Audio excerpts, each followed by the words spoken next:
Indonesia adalah titik terang ekonomi dunia di tengah kesuraman ekonomi global.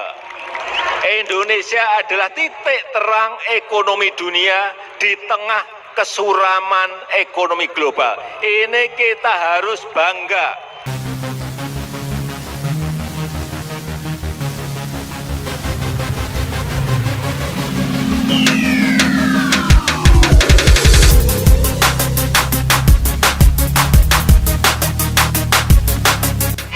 Yang saya hormati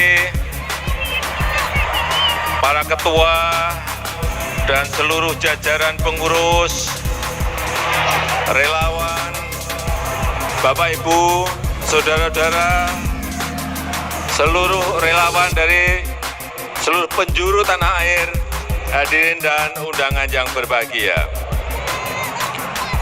Pertama-tama, sebelum saya menyampaikan, marilah kita berdoa dan mengheningkan cipta sejenak untuk saudara-saudara kita yang baru terkena musibah di Cianjur. Semoga diberikan kekuatan dan perlindungan. Untuk korban yang meninggal, semoga mendapatkan tempat yang terbaik di sisi Tuhan Yang Maha Esa, Allah Subhanahu wa Ta'ala. Untuk korban yang masih sakit dan dirawat di rumah sakit, semoga diberikan secepatnya kesembuhan. Mengheningkan cipta dimulai.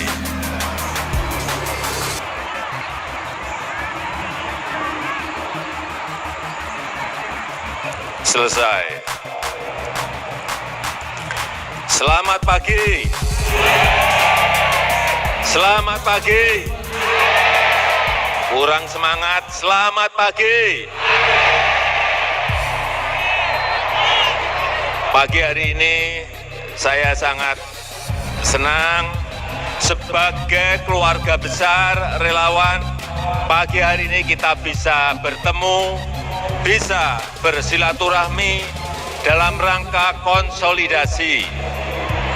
Saya sangat menghargai kehadiran Bapak Ibu semuanya, dan juga terima kasih kepada para ketua yang telah mengundang saya untuk hadir pada pagi hari ini. Setelah 8 tahun kita bekerja keras membangun negara kita Indonesia, membangun jalan-jalan nasional baik di Jawa maupun di luar Jawa, membangun jalan tol baik di Jawa maupun di luar Jawa, dan juga jalan-jalan kecil di desa, jembatan-jembatan kecil di desa lewat dana desa. Kita juga membangun airport baru, membangun pelabuhan-pelabuhan baru utamanya di luar Jawa. Inilah yang namanya fondasi infrastruktur. Jalan apakah perlu? Pelabuhan apakah perlu? Airport apakah perlu? Semua itu diperlukan. Di Jawa maupun di luar Jawa sangat-sangat diperlukan, karena itu menjadi sebuah fondasi kita untuk bersaing dengan negara-negara lain. Tidak mungkin kita bersaing dengan negara-negara lain kalau jalannya becek. Benar? Tidak mungkin kita bisa bersaing dengan negara lain kalau kita tidak punya airport di provinsi-provinsi yang kita miliki. Benar? Dan dengan infrastruktur itulah rakyat diberikan kemudahan untuk membawa produk-produknya. Petani bisa membawa padinya dari desa ke kota. Nelayan bisa menjual ikannya dari desa ke kota karena ada infrastruktur. Setuju enggak? Dan juga produk-produk UMKM yang ada di kampung-kampung, yang ada di desa-desa bisa dibawa ke kota, bisa diekspor karena kita memiliki pelabuhan, karena kita memiliki airport, karena kita memiliki jalan-jalan. Dan kita tahu jalan tol di Pulau Jawa sudah menyambung dari barat sampai ke timur. Kurang sedikit saja di Banyuwangi. Nanti tahun ini insya Allah akan tahun 2023 insya Allah akan dikejar untuk segera diselesaikan. Siapa yang rumahnya Palembang atau Lampung? Coba dulu sebelum ada jalan tol dari Lampung ke Palembang berapa jam? Berapa jam? Sekarang berapa jam?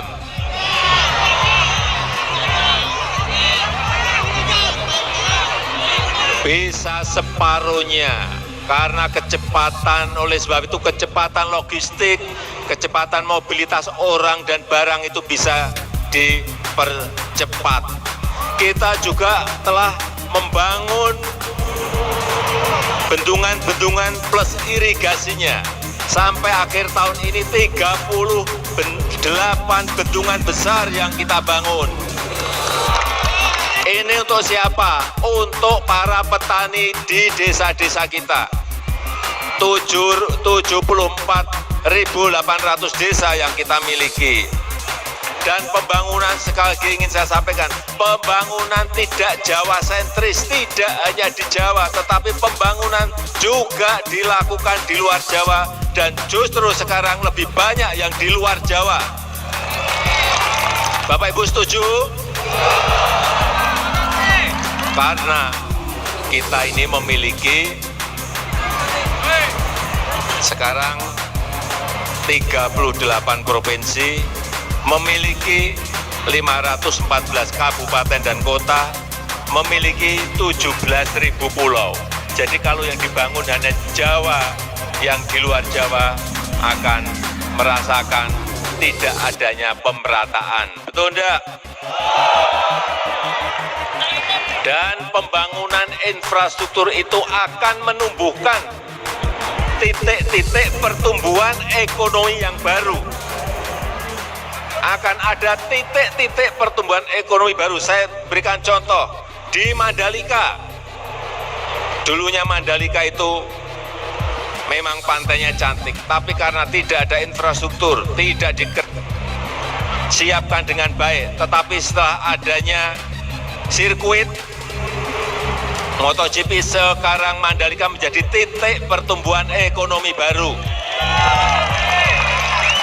Coba dilihat, Bapak Ibu kalau pengen lihat cantiknya pantai-pantai kita dan laut kita, datang ke Labuan Bajo yang telah kita selesaikan, kita kerjakan. Itu juga titik pertumbuhan ekonomi baru di luar Jawa.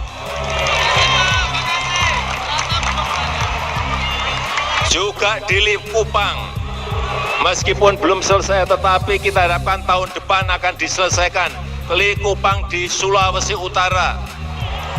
Inilah nanti yang akan menjadi titik pertumbuhan ekonomi baru Indonesia. Artinya tidak hanya di Jawa saja, tetapi juga di luar Jawa. Juga daerah-daerah industri, Bapak Ibu sekalian bisa lihat. Di luar Jawa sekarang ini berkembang sangat pesat. Coba dilihat di Morowali. Ada yang dari Morowali. Morowali sekarang menjadi kawasan daerah industri baru Indonesia. Juga yang berada di WDB, ada yang dari Maluku Utara. Menjadi daerah, menjadi titik, menjadi sentra ekonomi baru karena di situ ada kawasan industri WDB. Kalau titik-titik pertumbuhan ekonomi baru ini semakin banyak di wilayah-wilayah di luar Jawa, maka lapangan kerja akan terbuka sebanyak-banyaknya. Setuju? Karena problem besar kita adalah lapangan kerja. Kenapa? Karena penduduk kita ini gede sekali, banyak sekali. 278 juta penduduk kita. Inilah yang menyebabkan ekonomi di daerah bertumbuh. Pembangunan infrastruktur besar-besaran selama 8 tahun, hasilnya mulai kita rasakan, tetapi akan lebih dirasakan itu 5 atau 10 tahun yang akan datang. Itu akan dirasakan oleh anak cucu kita. Inilah yang kita siapkan. Mulai dari sekarang, fondasi penting bagi membangun negara kita menjadi negara maju. Sekarang kelihatan. Di negara-negara lain sekarang sulit semuanya. Dunia sekarang ini sangat sulit semuanya. Harga-harga semuanya naik sampai 2 kali lipat, 50%. Tetapi di negara kita bisa kita kendalikan dengan baik.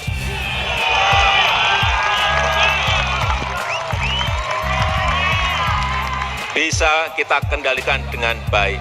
Negara-negara besar sekarang ini resesi. Negara kita masih bisa tumbuh 5,72% di kuartal ketiga.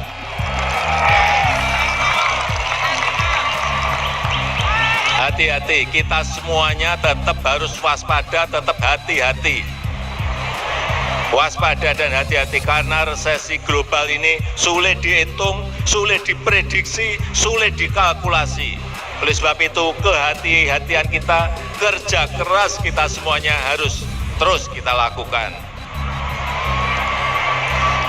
Yang paling penting adalah bagaimana menarik investasi yang sebanyak-banyaknya untuk membuka lapangan kerja yang seluas-luasnya. Oleh sebab itu saya minta di daerah-daerah yang ada investasinya agar masyarakat ikut mendukung. Karena begitu ada investasi artinya lapangan kerja itu akan terbuka. Pertumbuhan ekonomi di daerah juga pasti akan ikut naik. Saya berikan contoh Maluku Utara. Dengan adanya industri BDB sekarang pertumbuhan ekonomi di Maluku Utara sampai angka 27%. Nggak ada di dunia sekarang ini bisa sebuah provinsi tumbuh 27%.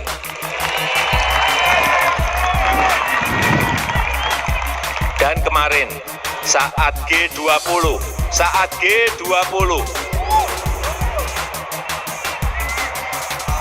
Indonesia dikatakan oleh managing directornya AMF, Indonesia adalah titik terang ekonomi dunia di tengah kesuraman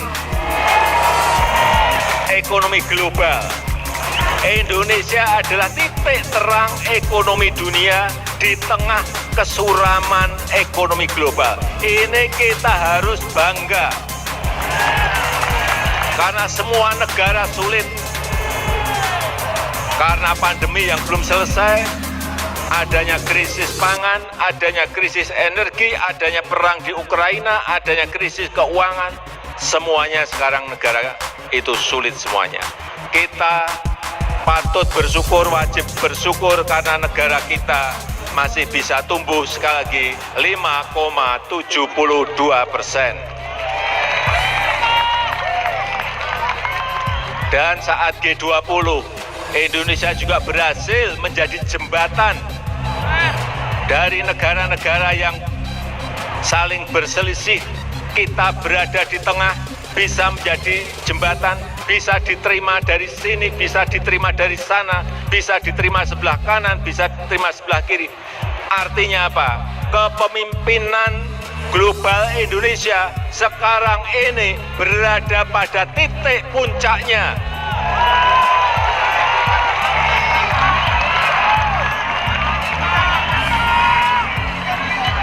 Oleh sebab itu kita sekali lagi wajib bersyukur. Negara-negara besar saja tidak kuat menahan gejolak resesi global. Tetapi alhamdulillah dengan kewaspadaan yang baik, dengan kehati-hatian yang baik, kita masih bisa bertahan, bahkan naik angkanya pertumbuhan ekonomi kita di 5,72.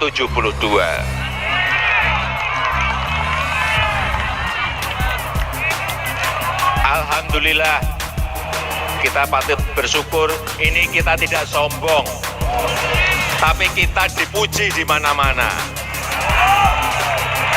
Negara-negara lain, pemimpin-pemimpin dari negara lain memuji kita karena kita bisa mengendalikan inflasi, kita bisa juga meningkatkan pertumbuhan ekonomi kita. Ini yang wajib kita syukuri. Oleh sebab itu, pembangunan yang sudah kita lakukan, reputasi global yang sudah kita raih, harus kita lanjutkan. Setuju? Saya ulangi, pembangunan yang sudah kita lakukan, reputasi global yang sudah kita peroleh, harus kita lanjutkan. Setuju? Dilanjutkan sampai 2029, setuju? Dilanjutkan sampai 2045, setuju? Dilanjutkan sampai seterusnya. Kita ingin negara kita di 2045 menjadi 5 besar ekonomi terkuat di dunia.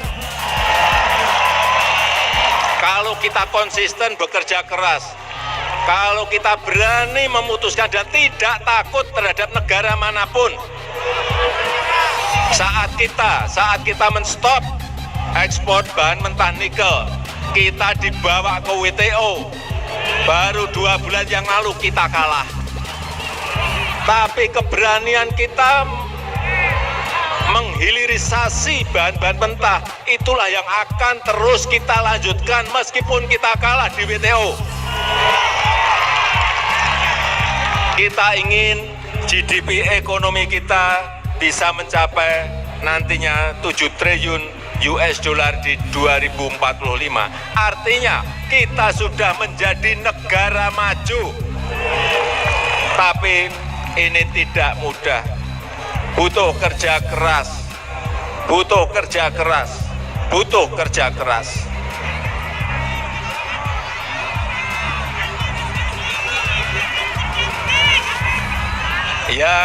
Yang sudah kita bangun harus kita jamin keberlanjutannya. Setuju? Inilah yang harus kita jaga bersama-sama. Bukan hanya untuk 2024, bukan hanya untuk 2029, tetapi untuk Indonesia Emas 2045 dan seterusnya.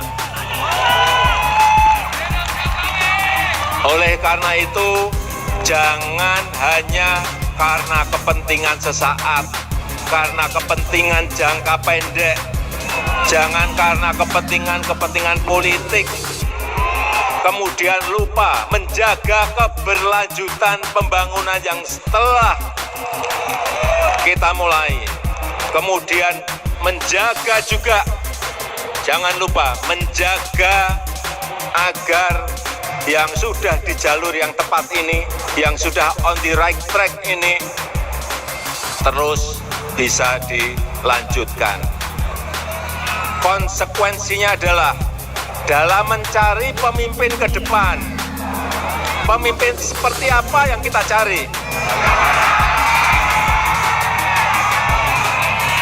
Hati-hati, saya titip hati-hati. Memilih pemimpin, hati-hati. Pilih pemimpin yang ngerti apa yang dirasakan oleh rakyat.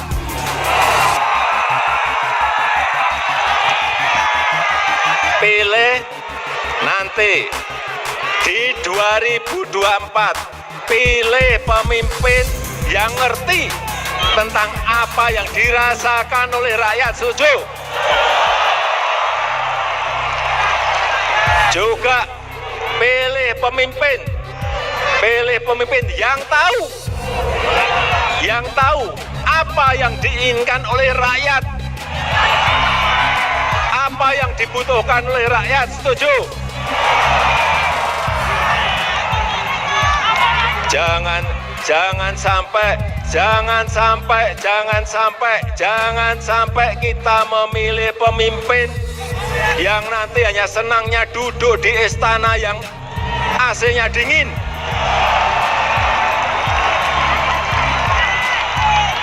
Jangan sampai, saya ulang, jangan sampai kita memilih pemimpin yang senang duduk di istana yang AC-nya sangat dingin. Ini negara besar. Ini negara besar. Jangan hanya duduk manis di istana presiden.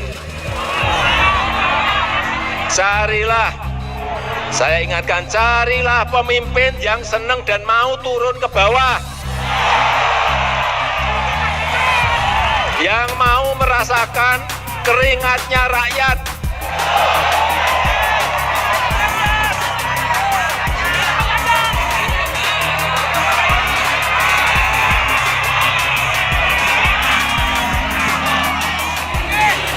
Perlu saya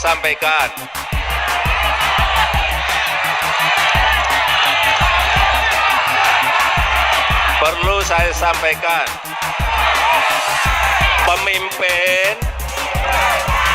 pemimpin yang mikirin rakyat itu kelihatan, dari mukanya itu kelihatan,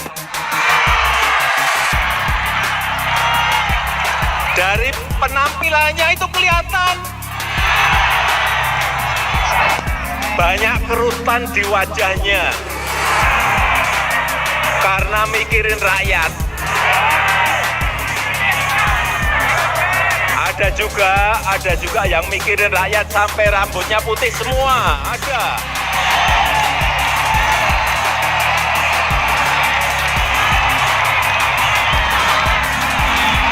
Ada itu.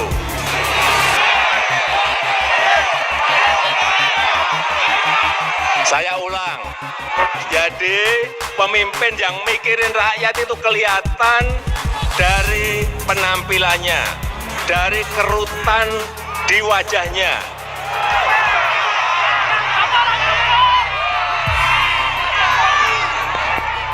Kalau wajahnya celing,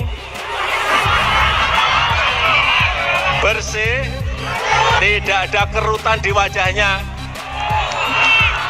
hati-hati. Lihat juga, lihat rambutnya. Wah, kalau rambutnya putih semua, nah ini mikir rakyat ini.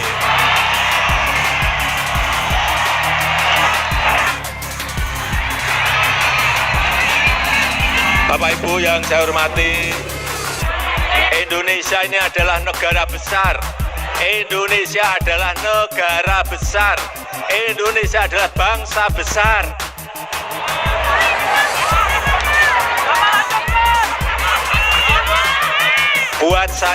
Buat saya, ini prinsip yang paling penting mengelola sebuah negara besar seperti Indonesia. Pemimpinnya seperti apa? Pemimpin Indonesia itu harus menyadari mengenai keberagaman Indonesia. Karena kita ini macam-macam, karena kita ini beragam, karena kita ini berbeda-beda semuanya. Suku, kita memiliki 714 suku yang berbeda-beda.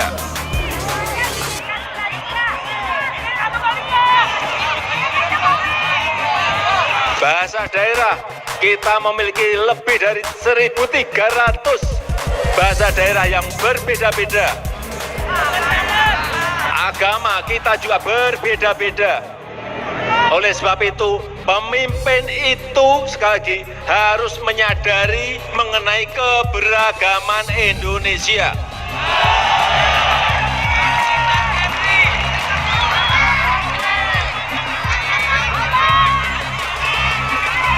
Bapak Ibu, saudara-saudara sekalian yang saya hormati,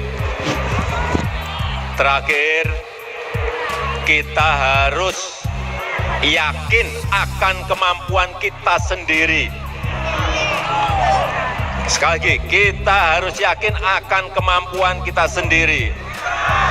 Kita harus percaya diri dan optimis.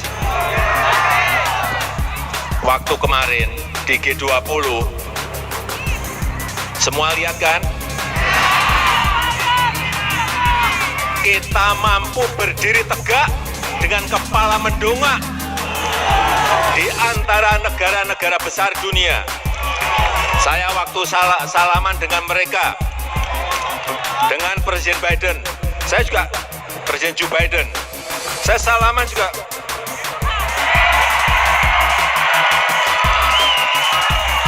Kita negara besar, waktu salaman dengan Presiden Xi Jinping,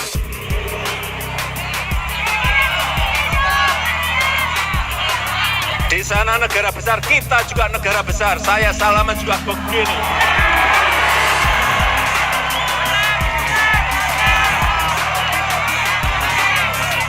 Dengan negara-negara Eropa, kita juga tidak menunduk-nunduk, salaman juga begini.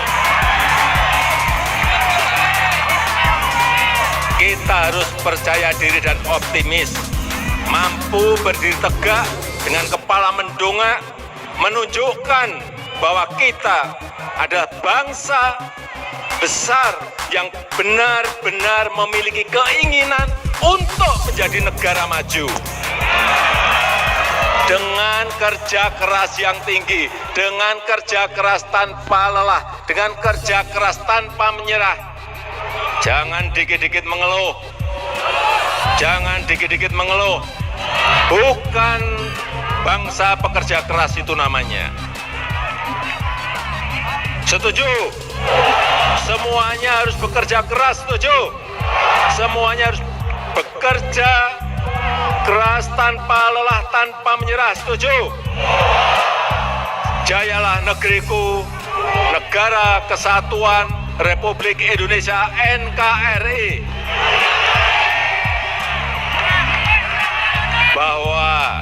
Bahwa ada kekurangan-kekurangan. Kita ini manusia biasa.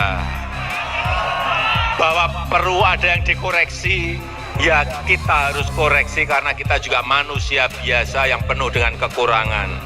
Bahwa perlu ada yang dievaluasi, ya memang harus dievaluasi, diperbaiki karena kita juga manusia biasa yang penuh dengan kekurangan.